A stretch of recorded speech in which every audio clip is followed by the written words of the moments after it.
when Elle asked me to think about how to use the Cutty Sark as some kind of a metaphor for blockchain, I thought, well, you've got to kind of think of Bitcoin as the ocean. You know, it's limitless, and our ability to leverage its power is only as good as we can make boats that go across it. And so I started thinking about, well, what has been the evolution of the technology that we're using? And in the background of all of the wallets and applications that are built on top of the technology is mining. And, nodes are 100% necessary for the operation of the network. They're one of the most critical pieces of infrastructure.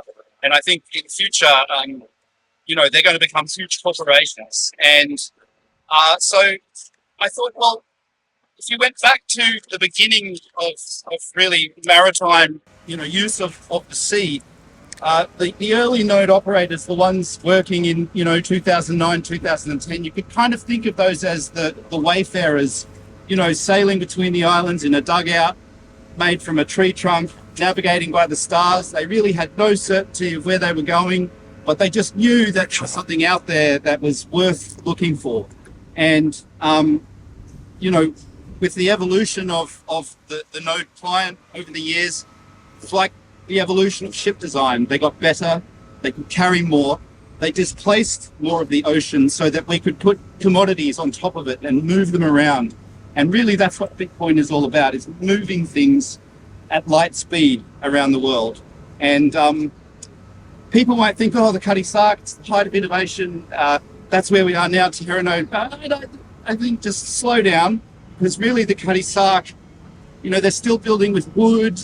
They've kind of realized there's this new material, iron and copper metals. We can integrate those into the boat and really make it much better and change. We understand the physics now of displacement and wind so well that we can make this boat that's really fast. I think for us, that really is the Bitcoin Cash moment, where we decided, look, this has to scale. We need to get this into a form that the whole world can use. We have a better way, and so we're going to build it and we're going to start using it. And we went from 1 megabyte blocks to, within a couple of weeks, we mined a 64 megabyte block, on the Bitcoin Cash mainnet. And I was there in the office when we did it, and it was such a great feeling to sort of see that happen and be part of that history. But looking to where we are now, I think the analogy is more like, if there's any American Civil War buffs out in the audience, there's a well-known battle called the Battle of Hampton Roads. And it was the first battle of steel-clad ships. And so you had the USS Monitor, which I think was the Confederate ship, and the USS Virginia. Maybe I've got it wrong, but anyway, these ships had both been built by each armies to sort of experiment with steel-clad technology, and both had won decisive battles in the days leading up to the Battle of Hampton Roads, because basically the other ships would shoot at them and the cannonballs would just bounce off, and these guys could just pull right up and shoot the bottom out of the enemy ships. And so it's a real game changer in how the water was used and the ocean was used to conduct war at the time. And I think that's almost where we are now. We've really, with Teranode, we've broken the way that we validate and build blocks on the network into a really totally different architecture, where you're really using a new material, which is metal, to carry our transactions across the water. And, the Battle of Hampton Roads was so indecisive, and I think that's our moment now. So, Kurt, are you mining on Mainnet with Teranode? We're actually right now like 99% attacking the Terra testnet. Right. Mined 200 blocks in about 20 minutes earlier today. Right. But the mainnet, we are doing lots of testing. We've had 5 clients listening, and we are testing the pool. We're actually building a bespoke ground up. All of it's new because pools aren't public. So we've had to build a proprietary pool, which is a tough journey. Totally different architecture. Yeah, but it's wild. And it's very much the same. Like, well, let's see if she floats. That's it. And I think this is that moment where we're having the first of the Teranodes going out, battling for blocks, and with SV node also being out there. They're the wooden ships. They're the ones that the Teranode is going to pull up the side and smash the bottom out of the hull. And there's going to come a moment where Teranode mines a block that's so big that all of the BSV nodes won't be able to keep up. And it's from that moment on, then all ships will be steel. And we're moving into a future where we're going to have these giant, nuclear-powered container ships taking millions of tons of commodities across the ocean. And it's really our understanding of physics and our ability to displace water on this ocean that is to define how we can use it and how much benefit we can bring to everybody. So, I hope you like that analogy. Really good. That's going to be perfect. I mean, I guess for me, I've always looked at this as, Satoshis, yes, they have a value. Yes, you can buy and sell them, but you can do so much more with the Satoshi. And with what we're building at the moment and some of the other things that we've looked at, it really becomes about, well, how much value can you stack on top of a Satoshi? Because I can take one Satoshi that's worth 1/100,000th of a cent, but I can turn it into a bond worth $1 million and give it to somebody and transfer it around the world instantly for a fraction of a cent. And that's the power of this technology, is that we can make moving commodities across the world so much more efficient. And you've got to think that in 10, 20 years, the value of what has been tokenized and is being transported across the network is going to be 1,000 times more than the value of all of the Satoshis out there. So, it's really going to become a critical infrastructure for trade and for commerce.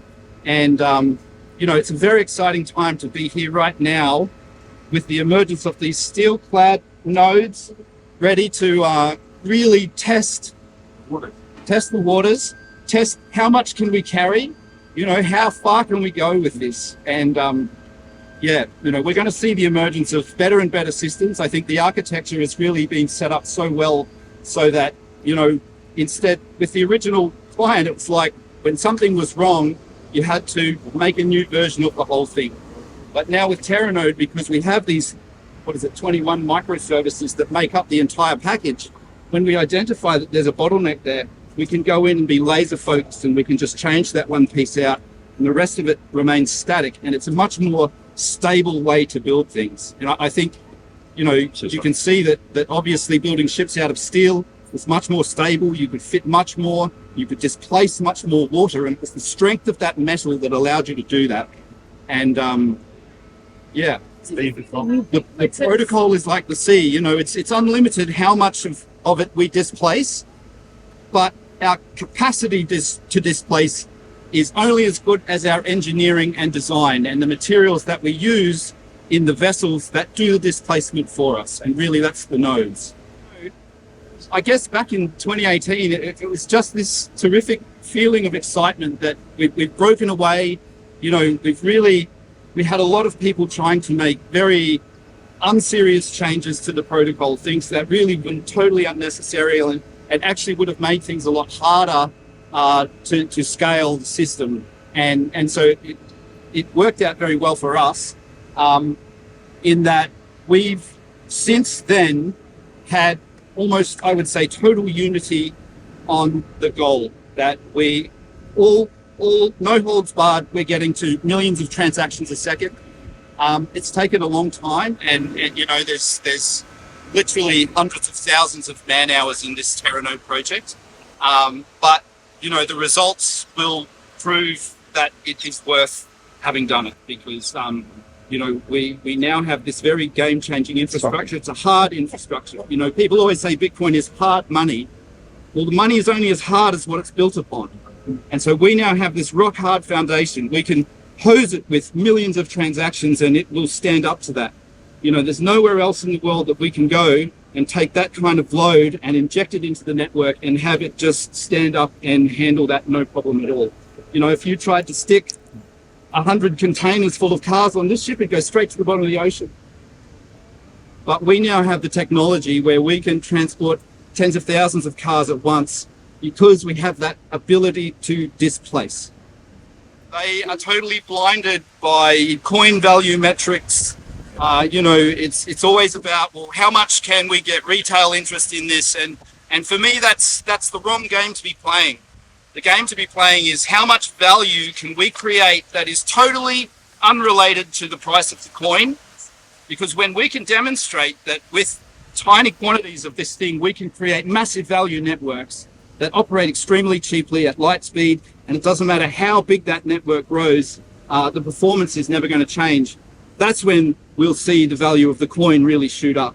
And so we kind of have to just ignore that and really focus on the work of building the systems. They're sailing around in with toy boats in a kiddie pool, you know.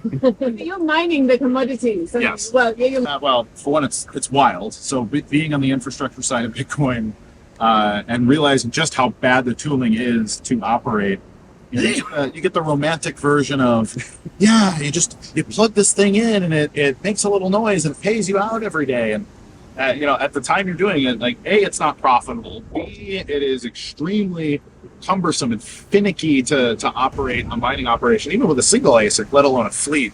And so we have had to build a tremendous amount of tooling and testing. And the hashing side of it is crazy enough, but then you get to the node operation side too, with connectivity problems between peers or peers that think they're well connected and aren't.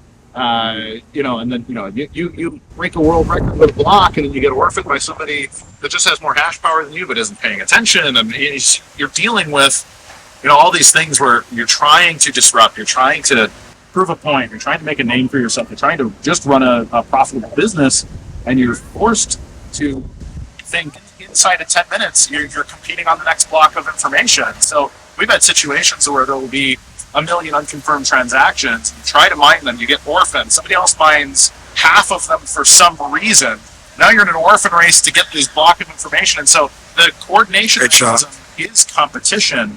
And it's very unclear sometimes who you're even competing with, because it could be one other pool, it could be three other pools, it could be lots of things. It's a little bit like having a battle in the dark in ships, right? It's like, I see there's someone out there, and I don't know if they're a friend or foe, depending on the type of transaction. So one of the things that I've said from day one is that everybody has this notion of passive node operation. This is the popular idea that you just put a node on your ex-wife's boyfriend's computer, and that can do something interesting for you.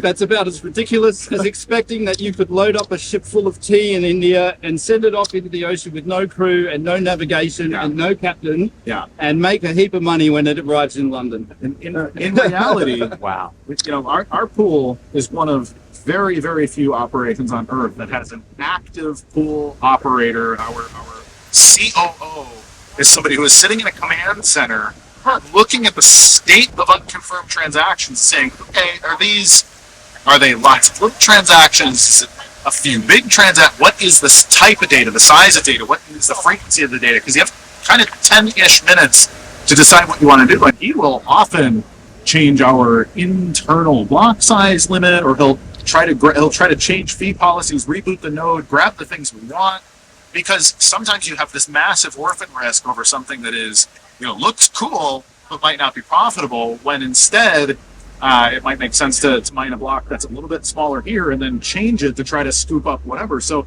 it's actually like, I don't know if you've seen naval battles, but these kind of ships, you'll be looking at each other for hours, just both trying to turn to get the right angle. Whoever gets that angle first is going to kill the other crew.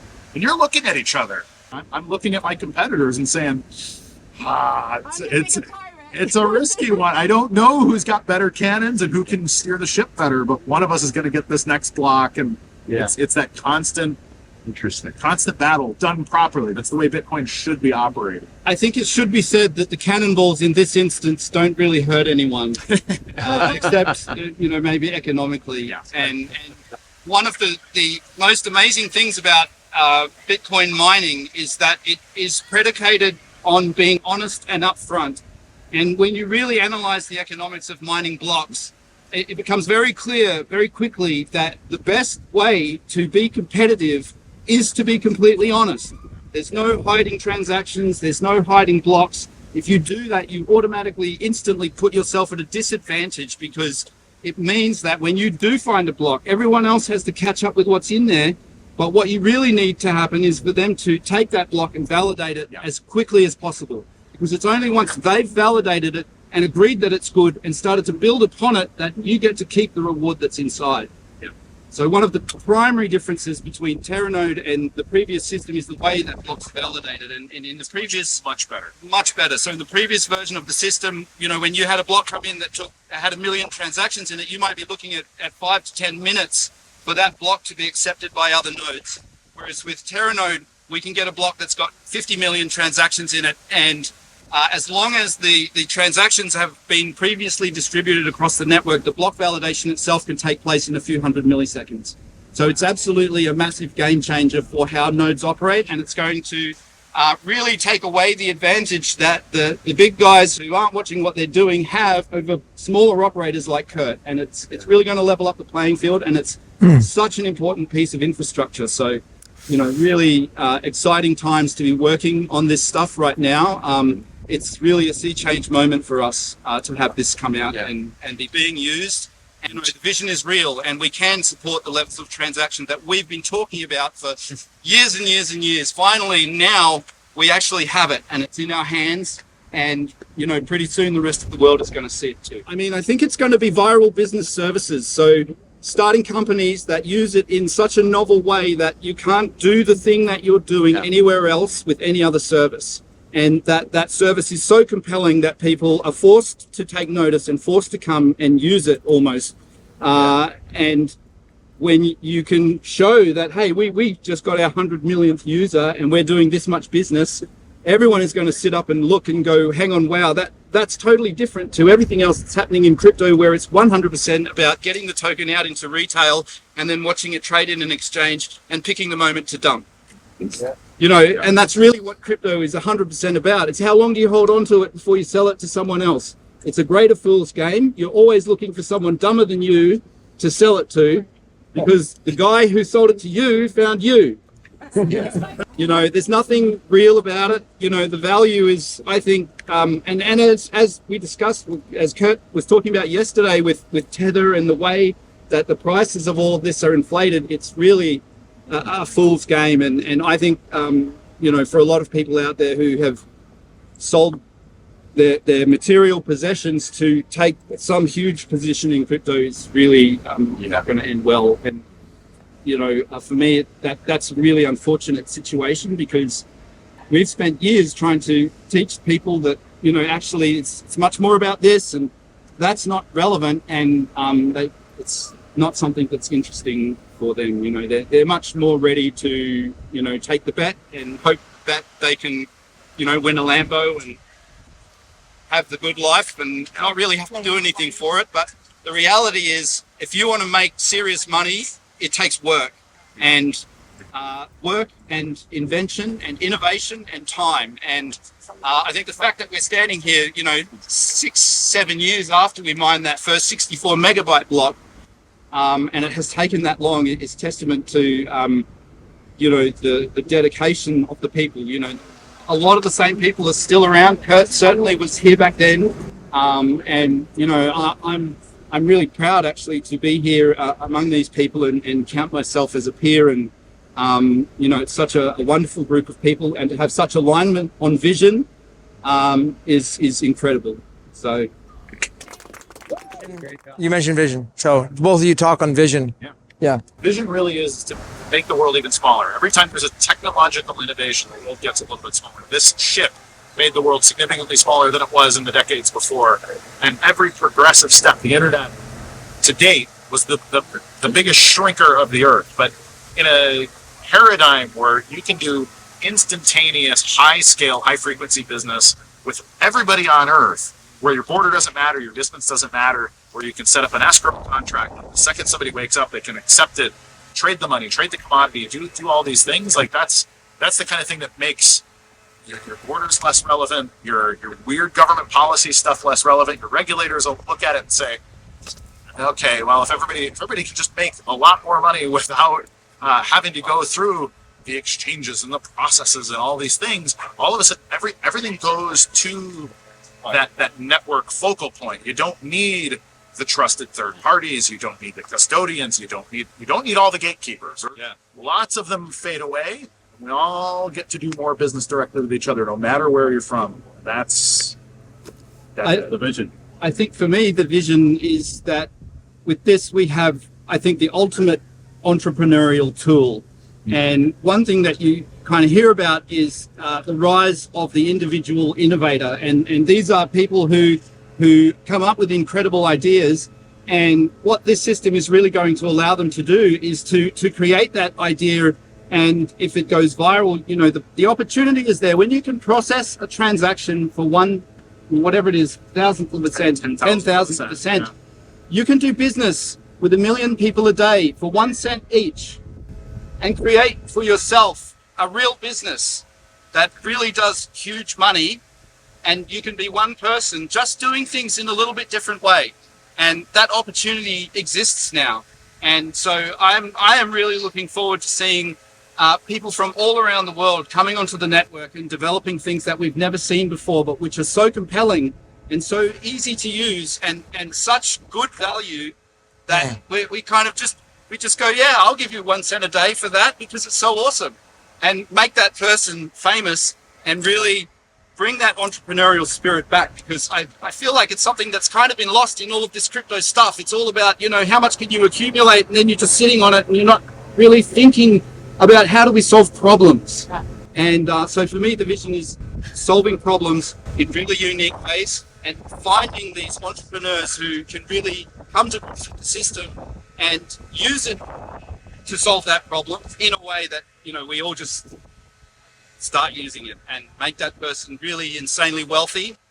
As thanks for bringing that to us, and you know, I can't wait for that. That's the really exciting opportunity. Thank you. Awesome. Thank you so much.